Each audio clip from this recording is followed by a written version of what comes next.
Hello mga idol, for today's video, ito pakikita ko lang sa inyo. May nangontrata kasi dito sa may pinagtatrabahuhan ko. So bali itong kabuuan ng kanilang nag-tiles sila, ayan yung kabuuan. May ayan dami pa sobra nung tiles ano mga idol. Na kontrata ito ng contractor ng 190,000. So bali siguro lagpas 3 weeks nilang ginawa. Nagsinsil pa sila dyan ng tiles, sininsil pa nila yan mga idol. Pagkatapos ayan yung mga gamit nila na mga pinagbaklasan, ayan oh, hindi nila itinabi. Tapos ito pa yung itiniles nila na CR. Tapos ayan kinabit nila yung heater, ayan. So kaya lang ang malungkot dito mga idol, hindi ganong kapulido, hindi ganong kalinis ano. So alin nga ba ang mas maganda, makipagpakyawan o makipag-arawan mga idol? So ayan, pagka kayo ay nagpatrabaho ng bahay, so ayan oh, dito kasi kalat-kalat talaga yung mga pinagbaklasan nila. Tapos yung mga ano tawag dito, yung mga pinagbasyuhan nung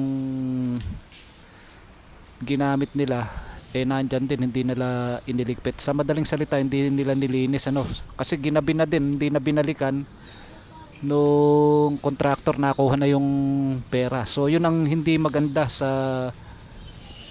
mga ibang nangungontrata. Hindi ko naman nilalahat mga idol. Bali yung kontrata nila dito mga idol is labor lang. Yung 190k na yun is labor lang mga idol. Bali sa pinaka boss ko yung mga gamit, ayan kagaya ng mga tiles. So eto nga yung isang problema dito, na baka kami ang magligpit nito. Ayan yung tiles kulay gray yan, hindi nila pinunasan, nag-grout sila, hindi nila pinunasan. Eh medyo mahirap din maglinis nito, napakaluwang din mga idol. Ayan o, nakita nyo yung mga pinaggamitan nila, hindi nila iniligpit. So itong video na to, in-upload ko sa kadahilanang yung mga makakapanood at magpapagawa maging isang aral ito, na kung yung boss ko itiwala, hindi na binabantayan, walang nagbabantay. So kasi dati nilang kagawaan na, madami na rin nakontrata sa kanila. So ayan yung naging resulta no.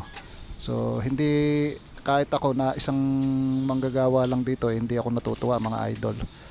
Ayan oh, talagang yung flooring parang naging semento lang. Pero tiles yan mga idol, bagong tiles yan, 60 by 60 yung sukat niyang tiles na yan mga idol.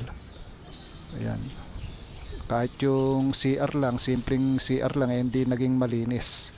So napaka laking linisan nito.